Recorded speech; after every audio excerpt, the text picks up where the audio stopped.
안녕하세요. 저보다 한 살 연하인 남편과 결혼해서 길고도 짧은 2년 반이라는 결혼 생활을 마치고 다시 혼자가 되는 길을 선택한 올해 30대 초반의 여자입니다. 결혼 전에는 나이는 그저 숫자에 불과하다고 생각했어요. 왜, 나이 먹고도 나이값 못하는 사람들이 한두 명이 아니잖아요. 저희 회사에만 해도 저보다도 몇 살이나 많은데 겉으로는 말 못하지만 나이를 거꾸로 먹었나 싶은 사람이 한둘이 아니었습니다. 그리고 뭐 한두 살 차이가 그렇게 크게 차이 나는 건 아니잖아요. 연애하는 동안은 남편이 저보다 한 살 어리다는 걸 종종 까먹을 만큼 어른스러운 모습을 보여줄 때도 있었죠. 회사도 다르고 서로 일하는 분야도 다르지만 저보다도 한 살이 어린 나이에 저보다 사회생활도 늦게 시작해놓고도 회사에서 능력으로 인정받고 두각을 나타내고 하는 거 보면 나이는 그저 숫자에 불과하고 오히려 보고 배울 점도 많다고 생각했죠.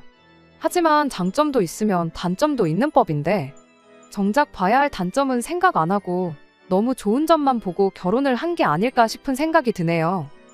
가족들한테만큼은 회사에서 하는 것처럼 강단 있는 모습을 보여주지 못했거든요. 이제 와서 무슨 소용이겠냐마는 연애랑 결혼이 다르다는 말이 무슨 말인지 정확하게 이해가 됩니다. 어쩌다 보니 결혼하자마자 시부모님이 살고 있는 아파트와 같은 단지에 신혼살림을 차리게 되었어요. 덕분에 시부모님과는 이후 사촌으로 살게 되었지요. 그 결정을 내릴 때 당연히 이게 잘하는 짓인가 고민도 많이 했었어요. 그나마 같은 동은 아닌 게 천만다행이지 않냐는 남편의 위안은 솔직히 말에 귀에 들어오지도 않았습니다. 엎어지면 코 닿을 거리인데 같은 동에 안 산다는 게 뭐가 중요하겠어요. 오히려 그걸 위안이랍시고 하고 있는 남편이 더 어이가 없었죠. 그만큼 남편이 가족들 앞에서만큼은 유한 태도를 보여주었어요. 항상 저보고 참으라는 식이었습니다. 기다리면 좋은 날이 올 거라며 그렇게 저보고만 참아달라고 부탁을 했었죠. 덕분에 2년 결혼 생활하는 동안 시자들한테 시달리며 사느라 살도 5kg나 빠졌어요. 그걸 두고 남편은 또 결혼하면 남들은 다 살찐다고 걱정하는데 저절로 몸매 관리도 되고 오히려 좋은 거 아니냐는 소리를 또 위안이랍시고 해주고 있는데 기다리면 좋은 날이 온다더니 결국 지 좋은 것만 찾아대다가 참다 못한 제가 남편한테 이혼 서류를 건네주게 되었네요. 아무튼 굳이 신혼집을 시댁과 같은 아파트로 구한 건 너 자신인데 누구 탓을 하고 있냐, 그건 전적으로 네 잘못이다 라고 하신다면 변명의 여지 없이 제 잘못이 맞다고 인정할 수밖에 없겠네요. 하지만 그래도 굳이 변명을 해보자면 결혼할 때 당시에는 시댁 근처로 집을 구하는 것 외에는 다른 선택권이 없는 거나 마찬가지인 상황이었어요. 아니, 양자택일의 선택지가 있기는 했는데 다른 한 가지 선택지는 시댁 근처로 신혼집을 구하는 것보다 훨씬 저한테 좋을 거 하나 없는 선택지였거든요. 시부모님이 지방에 있는 막내 동생분의 딸을 맡아서 돌봐주고 계세요. 그러니까 저한테는 사촌 신우고 시외삼촌이죠. 시자도 붙고 외자도 붙고 앞에 뭐가 많이 붙을수록 먼 친척이잖아요. 호칭만 들어도 먼 친척인데 심지어 저는 얼굴 한 번 보지 못했을 만큼 동네 슈퍼 사장님보다도 먼 존재였어요. 그 시외삼촌이라는 분이 동남아 쪽 어느 나라에 살고 계시거든요. 저한테는 남보다 다름없는 그 시외삼촌 때문에 저는 결혼 전부터 깊은 고민에 빠져야 했었습니다. 저희가 결혼 이야기가 나올 당시 사촌 신우는 갓 고등학생이 된 나이로 남편하고는 터울이 많이 나는 편이에요. 시외삼촌이 지방에 거점을 두고 있는 중소기업에서 임원으로 일을 하고 계시거든요. 중소기업이라고 해도 사세가 조금 큰 편이라 벌이가 상당하시답니다. 젊은 나이에 임원을 달게 된 이유는 모두가 가기 싫어하는 해외 파견직에 자원을 하면서였다 해요. 그 후로 실적도 좋고 그래서 이후로 회사에서 승승장구를 하게 되었답니다. 임원이 된 지도 벌써 몇 년째래요. 아무튼 남편 외가 집안은 물론이고 친가까지 전부 통틀어서 사회적으로 제일 성공한 사람이 바로 그 시외 삼촌이라고 합니다. 외가 집에선 막내로 유일하게 대학물을 먹었고 그만큼 할머니 할아버님이 투자를 많이 하셨다네요. 그리고 그 벌이도 벌이지만 여지껏 집에서 받아온 게 있으니 회사에서 자리 잡고 난 이후로는 거의 집안의 기둥 같은 존재로 살아오셨대요. 남편의 외할머님이 살아계실 때도 할머님 생활비를 혼자서 다 커버를 치셨다죠. 그뿐만이 아니라 가족들이 돈이 필요하고 그러면 제일 먼저 찾는 게 집안의 막내인 시외삼촌이었다 해요. 그리고 그만큼 집안에서 입김도 가장 셌다고 하고요. 아무튼 할머님이 돌아가시고 나서는 그 생활비가 시부모님한테로 돌아가게 되었답니다. 시부모님네가 집안 최고 어른이라서 그런 건 아니었고 이유는 단 하나, 사촌 신우를 맡아주기로 했기 때문이죠. 해외에 살고 있긴 하지만 주변 지역에 자식 교육을 시킬 만한 좋은 인프라가 없었다 보니 사촌 신우가 영어를 완벽하게 뗀 시점부터는 자식 교육은 한국에서, 그중에서도 서울에서 공부를 시키고 싶었다나요. 그래서 사촌 신우가 10살이 되던 해부터 사촌 신우를 혼자 저희 시부모님 곁으로 보냈던 거예요. 원래 시외숙모님이 같이 한국에 오실 계획이었는데 그 삼촌이라는 분이 여자 문제도 있고 그랬어서 혼자 두면 안 될 것 같다고 사촌 신우만 덩그러니 보내게 된 거였습니다. 지금도 뭐 대단히 나아진 건 없지만 그때 당시는 시부모님 형편이 더더욱 안 좋았던 편이었다고 해요. 그래서 할머님한테 보내지고 있던 그 생활비를 시부모님이 받기로 하고 사촌 신우를 대학 갈 때까지 맡아주기로 했던 겁니다. 그러면 시외 삼촌이 보내주는 생활비로 생활하고 두 분이 일해서 버는 돈은 저축하고 그런 식으로 노후 자금을 모아놓을 계획이었다네요.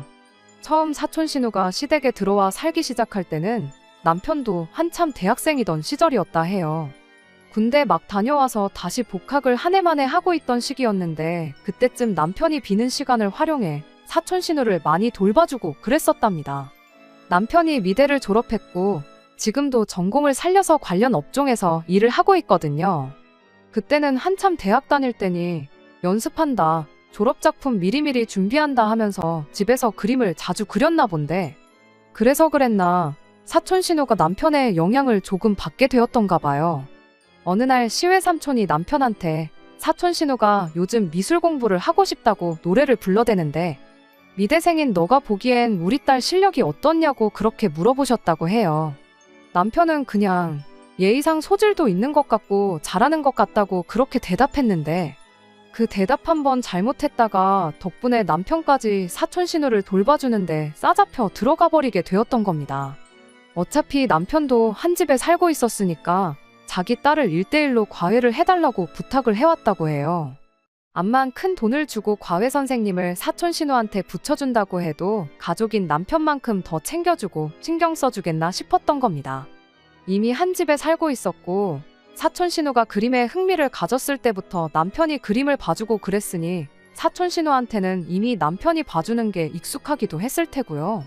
남편한테 거절할 방법은 없었죠.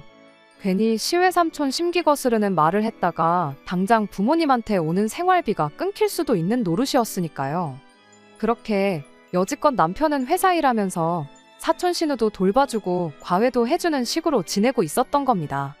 이후로 저희가 결혼하게 된다면 사촌 신우한테는 당연히 새로운 과외 선생님을 구해줄 거라 그렇게 생각했었는데 그때 시외 삼촌이 여태 남편한테 배웠는데 갑자기 고등학생이 되자마자 선생이 바뀌면 쓰겠냐고 고집을 부리기 시작한 거예요.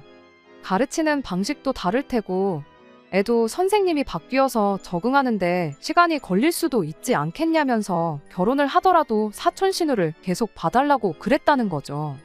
그렇게 저희들한테 두 가지의 선택지가 주어지게 되었던 겁니다.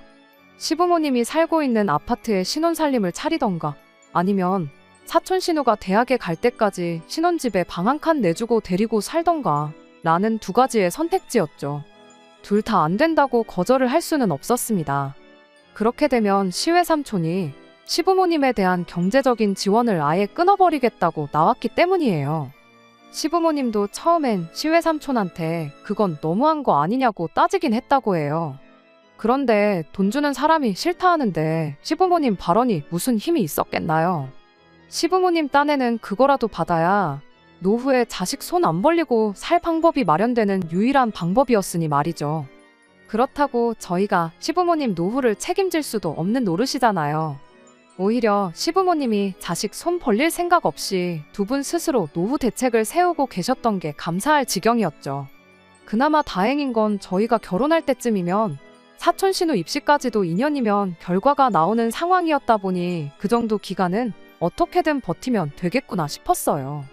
그렇게 마음을 먹고 나니 이제 사촌 신우한테 방 한 칸 내주고 한 집에서 같이 데리고 사느냐, 아니면 시댁 근처에 임시로 신혼집을 마련해서 지내느냐, 둘 중에 하나를 골라야 하는 상황이었습니다. 솔직히 고민하고 자시고 할 것도 없었어요. 어차피 남편이 사촌 신우 과외를 해주는 건 달라지는 것이 없는 상황에 애 뒷바라지까지 해주기보다는 차라리 시댁 근처에 전세로 신혼집을 구해 살다가 대입이 끝나는 즉시 전세금 빼고 2년 동안 모은 돈으로 새 집을 구하는 게 누가 봐도 합리적인 선택이었습니다. 저는 이날 이때까지 그때의 선택지가 딱 두 가지밖에 없다 생각했는데 지금 다시 생각해보니 저한테는 한 가지 선택지가 더 있었네요. 그냥 결혼부터 안 해버렸으면 되는 거였는데 왜 그때는 그 생각을 못했는지 모르겠네요.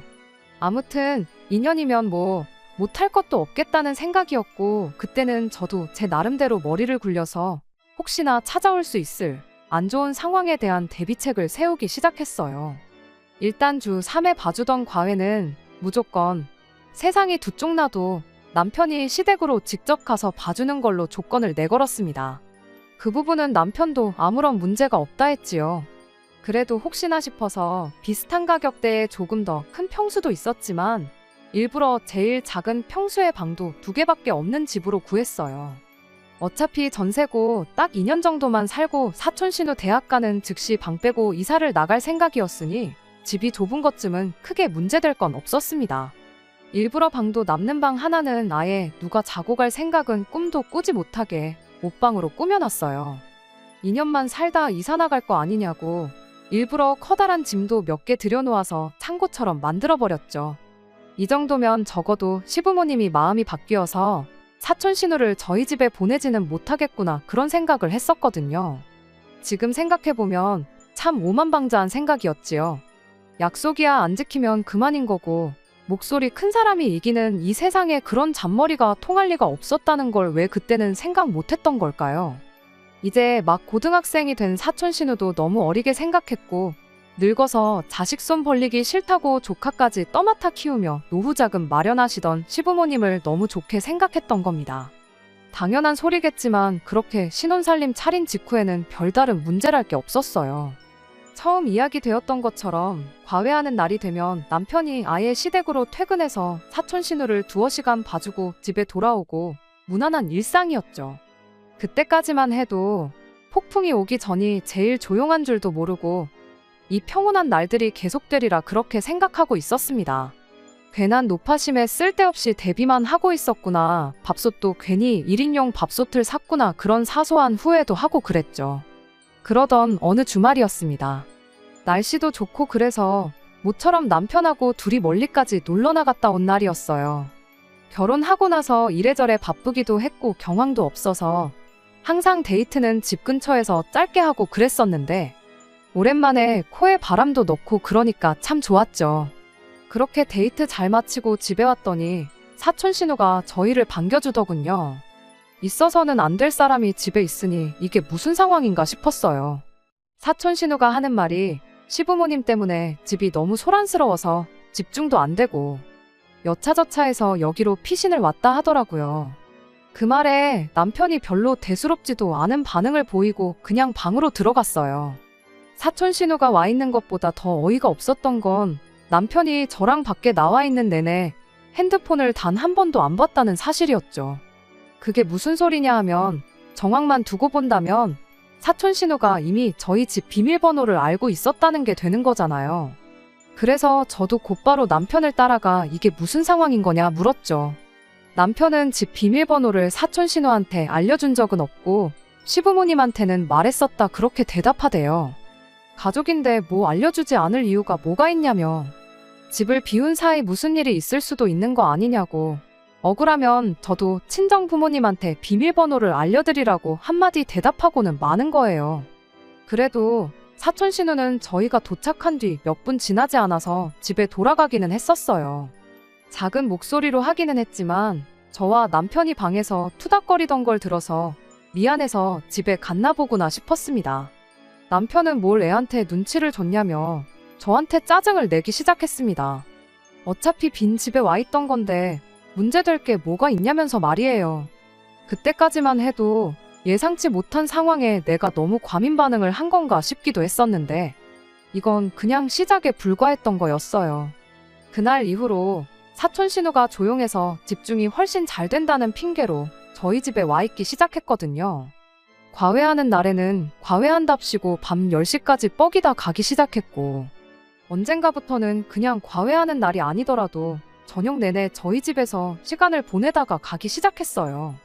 소음 때문에 집중이 잘 안 돼서 우리 집에 오는 거라길래 그때부터는 유치하지만 제가 일부러 보지도 않는 TV도 틀어놓고 하면서 소음을 만들어 보기도 했는데 아무 소용 없었어요. 시부모님이 보는 방송보다야 그나마 제가 보는 프로가 더 들어줄만 하다며 그 정도 소음은 거슬리지도 않으니 걱정 말라고 자기는 참을 수 있다고 오히려 사촌 신우가 저를 배려해주는 척을 하더라니까요. 남편은 애 집중 안 되게 뭐하는 심술이냐며 오히려 저보고 심보가 고약하다고 짜증을 내기도 했습니다. 저녁까지 있는 만큼 밥도 먹여서 집에 보내야 했었다 보니 밥솥이 작은 걸 핑계대서 저녁 때 되면 그냥 시부모님한테 가 있으라고 회유도 해봤는데 오히려 저한테는 그게 독이 되어버렸습니다. 그 말을 하고 며칠 안 지나서는 시부모님까지 저희 집에 오기 시작했거든요. 밥솥이 필요하면 말을 하지 그랬냐며 당신들 집에서 쓰고 있던 밥솥을 저희 집에다가 가져다 놓은 거예요. 설상가상이라고 거기서 또 끝이 아니었죠. 밥솥이 우리 집에 있으니까 이젠 시부모님이 아예 저희 집에 와서 식사를 하기 시작했거든요. 저보고 아침에 출근할 때 밥만 해놓으라고 그러면 당신이 집에서 저희 먹을 음식까지 같이 해다가 가져다 주신다고 하면서 말이에요. 저녁 준비 번거로운 거 대신 해주는 사람이 생겼으니 그렇게 나쁠 것도 없지 않느냐 싶으실 수도 있겠지만 시어머니가 그 음식 준비를 저희 집에 와서 하는 게 문제였어요. 온 가족이 저희 집에서 식사를 하는데 뭐하러 무겁고 번거롭게 음식을 날라대느냐 하는 게 큰 이유였습니다. 그렇게 시댁에 있는 주방 집기들이 하나둘씩 저희 집으로 옮겨오기 시작했어요. 거기까지도 문제될 게 없다면 충분히 없다고 볼 수 있겠지만 그렇게 식사 마치고 나면 사촌 신우한테 방해가 되지 않겠냐고 음식 준비한다고 난장판을 쳐놓은 주방 뒷정리를 저한테 떠넘기고 도망가는 시기였습니다. 언젠가부터는 집에 기름때가 낀다고 그 좋아하는 삼겹살도 자주 못 먹고 그랬는데 아주 잘 됐다며 고기도 엄청나게 구워 드셨어요. 말인즉슨 저희 집은 전세고 2년 뒤에 뺄 집이니까 좀 더러워져도 상관없는 거 아니냐며 집을 엉망으로 쓰시고 돌아가고 그러셨습니다. 사촌 신우한테 방 한 칸 내주는 것보다야 시댁 근처에 사는 게 훨씬 낫겠다고 생각했는데 이건 뭐 사촌 신우는 물론이고 시부모님까지 저희 집을 자기 집 드나들듯이 들락거리게 돼버린 겁니다. 남편은 늘 저보고 이해해달라는 식이었어요. 상황이 이렇게 된 건 예상 밖이지만 달리 무슨 수가 있겠냐면서요. 하지만 시간이 지날수록 상황은 악화되기만 했습니다. 애초에 사촌 신우가 저희 집을 오기 시작한 이유가 시부모님 없는 곳에서 좀 조용히 혼자 있고 싶어서 오기 시작했던 거였잖아요. 그런데 시부모님이 따라와서는 저러고 계시니 사촌 신우 입장에선 저희 집에 와 있을 이유가 없어진 거나 마찬가지였죠. 그렇게 주객이 전도돼서 사촌 신우는 혼자서 시댁에 남아있게 되었고 오히려 시부모님이 저희 집에 와 계시는 말도 안 되는 상황이 돼버린 거예요. 시부모님 또한 사촌 신우한테 방해되고 싶지 않다며 저희 집에서 밤늦게까지 뻐기다가 잘 때 되면 그제서야 집에 돌아가는 시기였죠. 그 상황 자체만 봐도 견디기가 힘들었는데 시어머니의 집안일 떠넘기는 게 날이 갈수록 도를 지나치기 시작한 겁니다. 사촌 신우가 혼자 시댁에 남아있으니 저녁밥을 챙겨줘야 하잖아요. 그걸 또 저한테 떠넘긴 거예요. 엎어지면 코 닿을 거리를 사촌 신우가 저희 집에 찾아와서 같이 식사하면 될 것을. 굳이 애가 모처럼 집중해 있을 수도 있는데 흐름 끊기게 하지 말고 저보고 먹을 걸 가져다 주라고 아예 밥 배달까지 저한테 시키기 시작한 겁니다. 애한테 밥만 주고 오면 어린애를 외롭게 혼자 밥 먹게 둔 거냐며 한마디 들어야 했고 그렇게 밥 먹는 거 지켜봐주고 집에 돌아오면 뒷정리는 왜 안 하고 왔냐고 다음날 회사 나가서 전화로 잔소리를 들어야 했어요. 그런 날이면 시어머니가 주방을 평소보다 더 엉망으로 만들어 놓고 집에 돌아가는 건 말할 것도 없었죠. 그 와중에 남편은 이제 1년 조금 남지 않았냐고 조금만 견디면 끝이라고 저보고 참아달라는 이야기만 할 뿐, 달리 이 상황을 어떻게 해결해 보려는 그 어떤 노력도 보여주지 않았습니다. 참다 못한 제가 차라리 시어머니한테 시달리고 사는 것보다 신우를 데리고 사는 게 낫겠다고 당장 방 빼서 나가자고도 했었어요. 하지만 애석하게도 집주인분이 저희 나가면 이 집에 실거주를 할 예정이라 그건 곤란하겠다고 거절을 해오는 바람에 그마저도 이루어지지 않았네요. 1년만 살아줄 세입자를 구하면 생각해보겠다고 나오는데 어디서 그런 사람을 구하겠어요. 결국 저도 악으로 깡으로 어떻게든 버텨봐야겠다. 1년을 했는데 1년을 더 못할까 그 생각으로 견뎌내기 시작했죠. 그렇게 버티고 버텨 드디어 사촌 신우가 대학에 합격하게 되었어요. 이제 이 지긋지긋한 생활도 끝이구나 싶었고 2년이나 돌아오긴 했지만 다시 남편과 관계도 회복하고 남들 살듯이 잘 사는 일만 남았구나 그렇게 생각을 했습니다. 그렇게 남편에게 새로 살 집은 어디쯤에 구하는 게 좋겠냐, 그래도 돈도 조금 모였는데 대출도 알아보고 해서 욕심 좀 내보겠느냐, 그런 긍정적인 이야기들을 꺼내게 되었는데 그런데 남편이 부침개 뒤집듯 너무 쉽게 그냥 말을 바꿔버리는 겁니다. 그냥 이대로 방 빼고 우리는 이대로 시댁 들어가서 살면 어떻겠냐고요. 그게 무슨 소리냐 했더니 시외 삼촌이 사촌 신우를 여전히 시부모님 집에 맡기기로 했다는 거예요. 대학 갔다고 애를 혼자 살게 하는 건 아닌 것 같다고, 학교도 마침 시댁에서 비교적 가까운 곳으로 가게 되었겠다, 보내던 생활비는 계속 줄 테니 딸을 좀 더 부탁한다고 했다 하더래요. 뭐 시외 삼촌 입장에선 충분히 그럴 수도 있겠구나 싶었는데 그게 우리랑 무슨 상관이냐 물었죠. 결혼할 때야 당신이 사촌 신우 그림도 봐줘야 하고 공부도 도와줘야 했던 거니 어쩔 수 없었던 거지만 이제 대학도 합격했고 더 뭐 가르쳐줄 것도 없는데 우리 이사 나가는 거랑 아무 상관없는 거 아니냐 따졌죠. 그랬더니 남편이 상관이 없긴 왜 없냐면서 시어머니 이야기를 꺼내는 겁니다. 시어머니가 며느리랑 같이 지내니까 참 좋았다고, 원래 가족이 다 같이 살맛대고 북적북적 살아야지 진짜 가족 아니겠냐며 저희랑 같이 살기를 원하셨다 해요. 말인즉슨 그동안 사촌 신우 배려해준다는 핑계로 저희 집에 와서 지내면서 귀찮은 거 며느리 부려먹고 그랬던 걸 포기하기가 싫었던 거죠. 내가 미쳤냐고, 지난 2년을 어떻게 참아왔는데 또 그렇게 살 생각은 없다고 대번에 거절을 했더니 남편이 네가 뭐 고생을 해도 얼마나 했다고 유세를 부리냐며 짜증을 내기 시작한 겁니다. 아예 결혼하자마자부터 시부모님을 모시고 사는 사람들도 있다고, 오히려 저는 시어머니 덕분에 편하게 지냈다면서 말이에요. 어디 뭘 보고 저딴 소리를 하나 했더니 시어머니가 그간 저녁 식사 준비해줬던 걸 가지고 저러는 거였어요. 제가 거의 1년 반이 넘는 세월 동안 시모가 개판을 쳐놓은 집을 정리를 해야 했던 건 남편 눈에는 들어오지도 않았었나 봐요. 심지어 저녁 때 되면 사촌 신우한테 밥 배달까지 해주고 왔어야 했는데 그 와중에 몇 번은 그 사이를 못 참고 셋이서 저 빼고 밥 처먹고 저한테 남은 걸 저녁이라고 먹으라고 했던 적도 있었거든요. 단 한 번을 나 대신 고생 한 번 했던 적 없는 인간이 고생을 했네 안 했네 따지고 있으니 어이가 없대요. 나는 그렇겐 죽어도 못하겠다고 끝까지 고집을 부리니 이번엔 남편이 작전을 바꿔서 감정에 호소를 하더라고요. 네가 고생했던 거 왜 모르겠냐. 그런데 우리 엄마도 그만큼 고생을 했다. 다른 사람도 아니고 조카 비위장 맞춰줘가면서 지내는 우리 어머니는 얼마나 고생스러우셨겠냐. 그런데 이제 며느리가 생겨서 모처럼 1년 반 편하게 지내신 건데 그동안 고생하신 게 있으니 이 정도 호사는 누려도 되는 거 아니냐 하면서 말입니다. 지 딴에는 어떻게 시어머니가 고생하고 힘들었던 이야기하면서 제 동정심이라도 끌어내보려고 했던 것 같은데 어린 반푼어치도 없는 소리를 하고 있으니 어이가 없더라고요. 시어머니가 뭐 나 때문에 나 좋으라고 고생한 거냐고요. 시외 삼촌한테 돈 얼마 받겠다고 자처해서 사촌 신우를 맡아준 거지 그 고생을 나 때문에 한 거 아니지 않냐고요. 남편은 따지고 보면 그게 저 때문에 하신 거나 마찬가지라고 바로 대답을 하대요. 말인즉슨 노후 자금을 우리한테 손 벌리기 싫으니 안 해도 되는 고생을 하신 거 아니겠냐고요. 그래서 제가 다시 대답해줬어요. 그러니까 그게 널 위해서 그 고생을 하신 거지 왜 자꾸 나를 싸잡아서 같이 계산을 하냐고 했죠.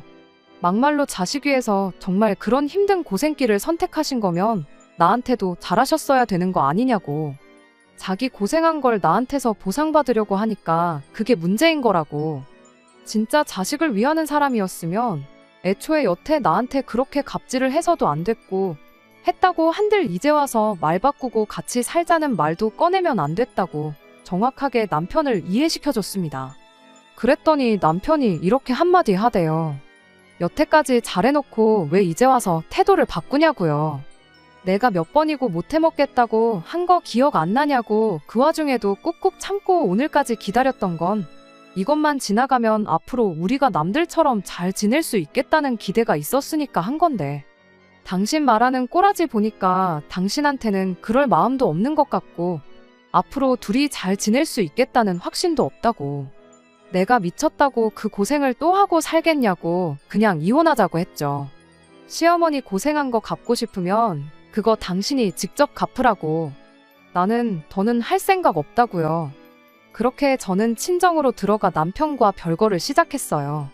남편을 시댁으로 쫓아내버리고 저 혼자 지내는 방법도 있었지만 시댁이 코앞인데 저한테 좋을 거 하나 없었고 단 하루라도 그 근처에서 지내고 싶은 마음도 없었습니다. 남편은 그 와중에도 제 마음을 돌려보겠다고 안간힘이었는데 다 소용없는 일이었죠. 나중에 가선 시어머니한테서까지 전화가 오대요. 상황이 어떻게 돌아가는지도 모르고 저한테 조건이랍시고 내거는 게 어이가 다 없었습니다. 시외삼촌이 평생 거기서 살 것도 아니고 몇 년만 더 있으면 시외숙모랑 같이 한국에 돌아오기로 했다고. 그러니 그때까지만이라도 한 집에 같이 살면 어떻겠냐는 조건이었어요. 엄청 선심 쓰고 양보해주는 척 말 꺼내는 게 어이가 없어서 그걸 말이라고 하는 소리시냐 한마디 했죠. 시어머니가 저한테 네가 뭘 착각하고 있는 것 같다면서 주절주절 같이 살면 좋은 점에 대해 열변을 토하기 시작했어요. 결국은 돈 이야기였죠. 그동안 네가 개고생한 것처럼 이야기하는데 내가 니들 먹을 밥까지 챙겨주고 그런 거 모르냐. 그게 돈이 얼마인 줄은 아느냐면서 그 덕에 니들이 지금 이사 나간다니 어쩌니 하는 소리가 나올 만큼 돈으로 모을 수 있었던 거 모르냐는 소리를 하더라고요. 두 사람 2년치 식비 좀 아꼈다고 그게 얼마나 되겠나요. 그걸 말이라고 하고 있는 게 참으로도 어이가 없었습니다. 그랬더니 어디 식비뿐이겠냐고. 같이 살면 당신들이 당신 돈으로 관리비도 내주고 이것저것 다 해주겠다고 그냥 들어와서 월급 받으면 받는 대로 모으기만 하면 된다고 하는데 확실히 선을 긋지 않으면 똑같은 소리만 계속 해댈 것 같아서 밥 이야기부터 해보자고 한마디 했어요. 누가 밥 같은 거 해달라고나 했냐고요. 애초에 가까이 살 뿐이지 완전히 독립된 삶을 살기로 했던 건데 마음대로 먼저 찾아온 게 어머님 아니셨냐고요. 그리고 그 밥 해줄 때 저 먹으라고 해줬던 거 하나 없지 않냐고. 다 사촌 신우가 먹고 싶다고 했던 거, 남편이 평소에 좋아하는 거 아니면 두 분 좋아하는 삼겹살, 집에 기름때가 낄 때까지 먹은 기억밖에 없다고. 저를 위해서 뭐 계란 후라이라도 하나 붙여준 적 있으셨냐 따졌습니다. 말하는 거 듣자 하니 어머님 덕에 밥값 굳었으니 내가 그 시집살이를 견디는 게 당연하다 생각하시나 본데 어림도 없다고 그냥 아들 반품 받고 아들 돈이나 아껴주시라 했죠. 그리고 그렇게 밥값 아껴줘서 모은 돈으로 식모살이 마다않는 새며느리 구애 합가해서 같이 살든 말든 알아서 호강하라고 한마디 하고 말았습니다. 그렇게 완전하게 남편과는 끝내게 되었네요. 막상 이혼수속을 받기 시작하고 나서 며칠 지나지 않아 남편이 다시 저한테 연락을 해왔어요. 시어머니가 남편한테 같이 안 산다고 그랬답니다. 그 이유가 뭔지는 말을 안 해줘도 알 것 같았어요. 몇 년만 지나면 시외삼촌네가 한국 돌아와서 사촌신우 데려가고 생활비 주는 것도 끝나지 않겠나요? 그럼 이제 그간 모아둔 돈으로 노후를 즐겨야 할 텐데 장가 보내서 손을 떠난 아들을 다시 품에 끼고 살자니. 며느리가 번거로운 집안일들 알아서 다 해줄 때야 상관없었겠지만 혼자서 할 줄 아는 거 아무것도 없는 아들 밥까지 챙겨주고 그러려니 얼마나 번거롭겠어요. 게다가 생활비까지 한 푼도 안 내도 되게 해준다고 했는데 조카 돌봐주면서 힘들게 모은 노후 자금을 집안일 아무것도 안 하고 밥만 축 내는 아들한테 쓰다니 그건 싫었던 거겠죠. 그런데 남편은 이제 와서 저한테 한다는 소리가 시어머니가 같이 안 산다고 했다고, 이제 와서 저한테 이혼하기로 한 거 모르고 원래 계획했던 대로 행복하게 잘 살자고 그런 말을 짓거리더라고요. 혼자 무슨 상상을 하고 온 건지 희망에 가득 차 있는 얼굴을 하고 있는 남편 면전에다 대고 됐다 그랬어요. 뒤늦게 생긴 효심 변치 말고 시어머니가 같이 살기 싫다고 해도 두 분 돌아가실 때까지 그 집구석에서 부모님 곁을 지키라고 한마디 해주고 나왔네요. 지난 2년 가까운 시간 동안 개고생했던 것만 하겠냐마는 그래도 할 말은 다 쏟아내니 속은 후련해졌어요. 다시 생각해봐도 제가 잘못한 게 맞아요. 그 꼴을 당하고도 1년만 더 참으면 정상적인 결혼 생활을 시작할 수 있다고 꾸역꾸역 참았다는 것도 문제지만 애초에 처음부터 시외삼촌이란 인간이 신우를 데리고 살던가 시댁 가까이에 집을 구하라는 소리를 했을 때 그때 진작에 파혼을 했어야 했는데 아니 결국 그런 결정을 내렸다고 해도 반년 만에 말이 바뀌고 시짜짓을 당연한 듯 하는 시어머니 보고 그때 확실하게 정했어야 했는데 무슨 좋은 꼴을 보겠다고 그 긴 시간을 인내하고 견뎠는지 모르겠네요. 얼마 전까지는 그저 제 선택에 후회만 하고 있었어요. 시간을 돌릴 방법은 없나 하는 그런 말도 안 되는 생각만 하고 지냈었죠. 하지만 지금은 다행히 다 이겨냈어요. 지난 일을 후회해서 바뀌는 것도 없잖아요. 후회한다고 바뀌는 것도 없는데 조금만 생각을 바꿔 앞으로 남은 제 인생을 위해 보란듯이 잘 살아야겠습니다. 끝까지 들어주셔서 감사합니다. 오늘의 사연은 여기까지입니다. 구독과 좋아요, 알람 설정 부탁드리고 더 좋은 사연으로 다시 찾아뵙겠습니다. 감사합니다.